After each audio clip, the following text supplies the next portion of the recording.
finding rest in God's presence. Have you ever felt like you're running on empty? Like the world is spinning too fast and you can't catch your breath? Like the weight on your shoulders is so heavy that you can barely stand? We live in a culture of constant motion. The notifications never stop. The demands never cease. The expectations only grow.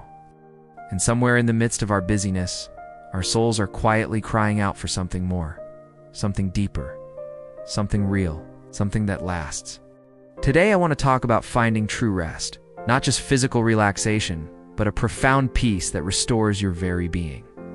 A rest that doesn't just recharge you from more of the same frantic living, but actually transforms how you experience life itself. I'm talking about finding rest in God's presence. This isn't about religious obligation or spiritual performance. This is about discovering what your heart was created for. Because the truth is, we were never designed to carry life's burdens alone. We're never meant to navigate this complex world with only our limited wisdom. We were created for communion with our Creator, for a relationship that sustains us beyond what any earthly resource can provide. Think about it. When was the last time you felt truly at peace? Not just distracted from your worries or temporarily entertained, but deeply, soulfully at rest. For many of us, those moments are rare treasures. We catch glimpses of this peace perhaps in nature's quiet beauty, in a moment of heartfelt prayer, or in the stillness of early morning before the world wakes up. But then life rushes back in, and the peace slips away like water through our fingers. What if this wasn't how it had to be? What if that peace, that rest could become the foundation of your life, rather than just occasional relief? Scripture tells us something profound about this very question. In Matthew 11, Jesus extends an invitation that resonates across centuries directly into our exhausted modern hearts. Come to me, all you who are weary and burdened, and I will give you rest. Take my yoke upon you and learn from me, for I am gentle and humble in heart, and you will find rest for your souls. Notice that Jesus doesn't just offer physical rest, though that's important too. He offers something deeper, rest for our souls. The kind of rest that addresses our deepest needs. The kind that brings order to our internal chaos. The kind that remains even when circumstances are difficult. But what does it actually mean to find rest in God's presence? How do we access this promise in practical, everyday ways? Well, let's explore this together. First, we need to understand that God's presence isn't a physical location we travel to. It's a reality we become aware of. Scripture teaches that God is omnipresent. There's nowhere we can go beyond His reach. As Psalm 139 beautifully expresses, whether we ascend to the heavens or make our bed in the depths, whether we rise on the wings of dawn or settle on the far side of the sea, God is already there. His presence is the constant, or awareness of it is the variable. So finding rest in God's presence begins with recognition, acknowledging that we're already surrounded by divine love and attention. It's like being in a dark room and suddenly realizing someone who loves you has been there all along, quietly watching over you. The room doesn't change, your perception does, and that changed perception changes everything. Many of us miss God's presence because we're looking for dramatic manifestations when God often speaks in whispers. Remember Elijah on the mountain? God wasn't in the powerful wind, the earthquake, or the fire. He was in the gentle whisper that followed. Sometimes the loudest voice in the universe speaks with remarkable gentleness, not to overpower us, but to invite us into intimate conversation. This leads to the second key, stillness.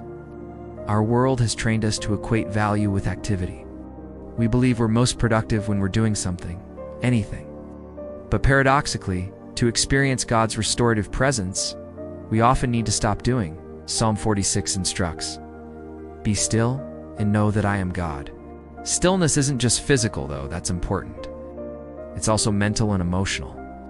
It means temporarily setting aside our agendas, our worries, our plans, and our self-protective strategies. It means creating space within ourselves where God's voice can be heard above the noise of our own thoughts. This practice of stillness has been part of spiritual disciplines across centuries.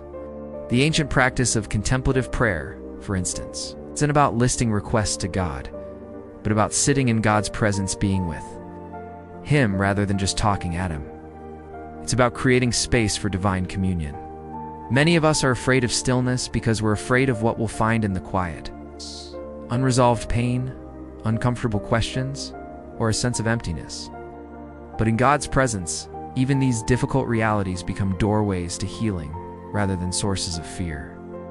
We bring our whole selves before the one who already knows us completely and loves us without condition.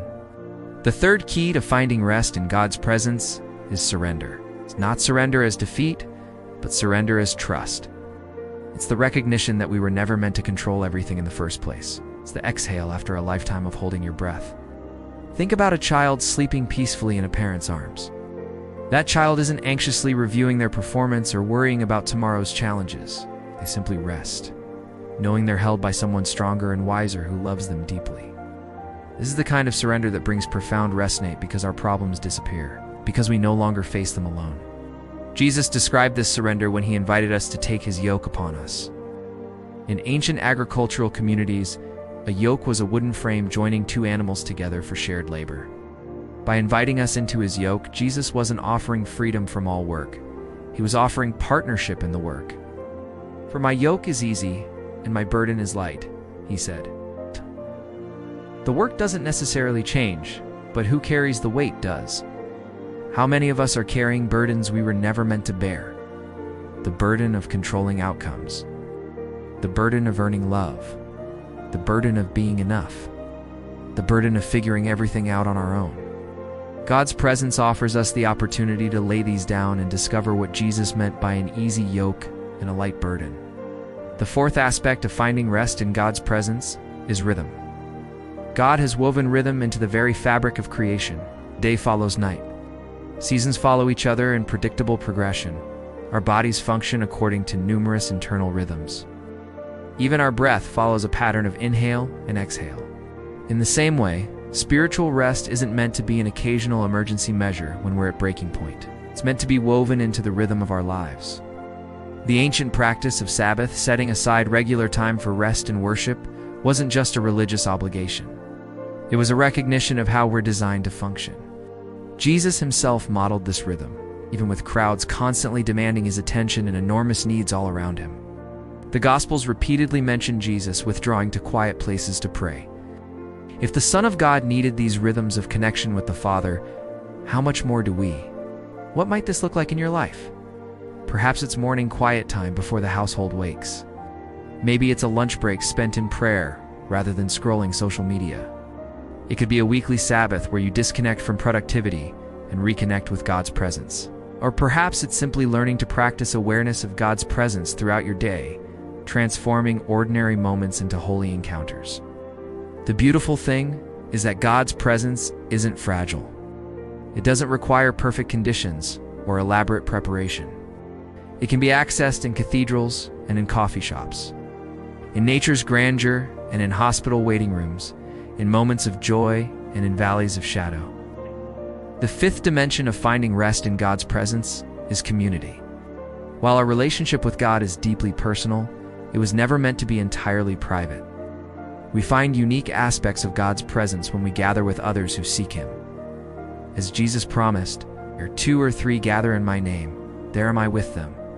There's something powerful about shared worship, prayer, and scripture that creates space for God's presence in ways we might miss alone.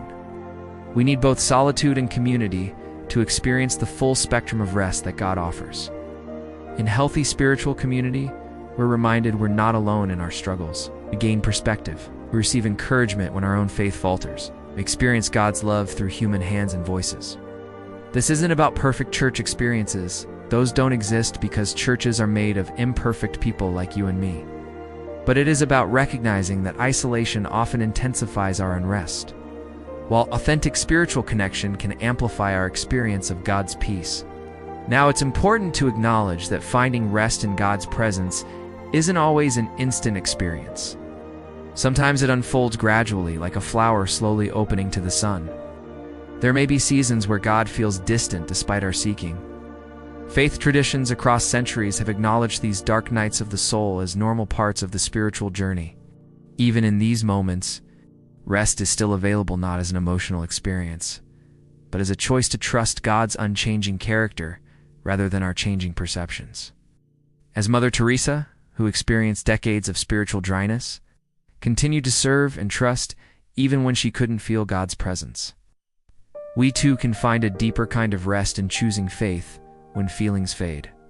The paradox of finding rest in God's presence is that it doesn't usually remove us from life's challenges. It equips us to face them differently, like Jesus sleeping peacefully in a storm-tossed boat while the disciples panicked. True spiritual rest isn't the absence of storms. It's a different relationship to them. The winds still blow, but they no longer define our reality because we're anchored to something deeper. People who have learned to abide in God's presence carry a noticeable difference. They have a centeredness that circumstances can't easily shake. They possess a quiet confidence, not in their own abilities, but in God's faithfulness. They exhibit a compassion that flows from being deeply loved themselves. They demonstrate a freedom from the constant need to prove or protect themselves, because their identity is secure in something greater than achievements or appearances. This is the rest we were created for. It's not escaping reality, but experiencing it from a place of divine communion. It's not avoiding responsibility, but fulfilling it from a place of spiritual abundance rather than emotional depletion. So how do we begin? How do we move from hearing about this rest to experiencing it? Start where you are. You don't need special knowledge, perfect behavior, or dramatic spiritual experiences. You simply need willingness. God promises in Jeremiah 29-13, "You will seek me and find me when you seek me with all your heart." This isn't about perfection, but direction turning toward God rather than away.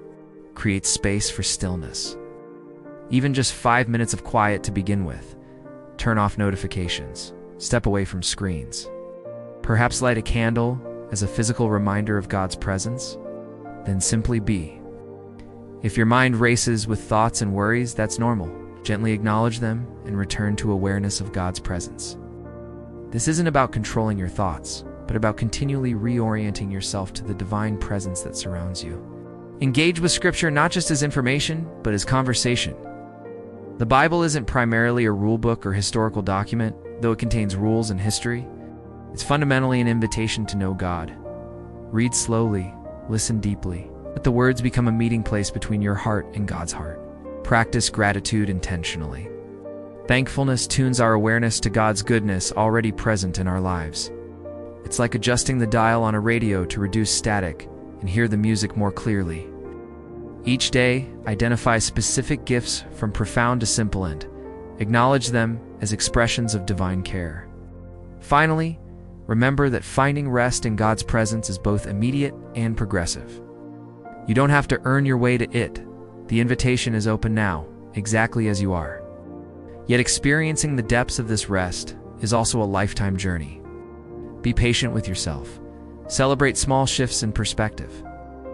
As we close, I want to speak directly to those who feel so exhausted right now that even the thought of seeking God seems like one more task on an impossible list. Hear this.